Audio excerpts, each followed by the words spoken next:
Life అంటే మన జీవితం గురించి కొన్ని మంచి మాటలు చెప్పుకుందాం. జీవితంలో ఏమేమి ఉంటాయనేది. మనిషి జీవితం అంటే లైఫ్. మనిషి ఎప్పుడు ధైర్యంగా ఉండాలి, కష్టమైన సంతోషమైన నవ్వుతూ ఉండాలి. అప్పుడే జీవితం అంటే భయం ఉండదు, భవిష్యత్ అంటే బాధ ఉండదు. అలా ఉండాలి. ఇంకా ఎలా ఉండాలి? ఎప్పుడు కూడా మనము ఈ విధంగానే ఉండడానికి ప్రయత్నం చేయాలి. జీవితంలో ప్రతిదాన్ని కూడా మనం పాజిటివ్గానే తీసుకోవాలి ఫ్రెండ్స్. పాజిటివ్గా తీసుకోవాలి.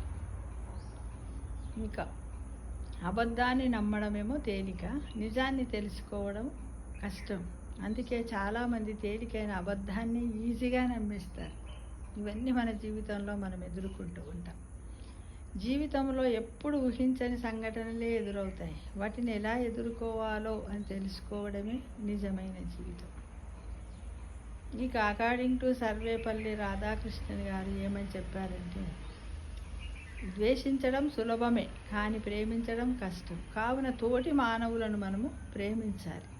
ప్రేమించితేనంటే కదా కష్టే పని అంటారు కదా. ప్రేమిస్తేనే ప్రేమలోనే మనకి ఇవన్నీ కూడా ఉంటాయి ఫ్రెండ్స్. కాబట్టి జీవితంలో ఉన్నటువంటి ఇవన్నమాట అన్ని చిన్న చిన్న మంచి మాటలన్నిటిని కలిపితేనే మన జీవితం అవుతుంది. కాబట్టి ధైర్యంగా ఎదుర్కోవడానికి ఆల్వేస్ పాజిటివ్ థింక్గా ఉండండి ఫ్రెండ్స్. ఓకేనా? Thank you.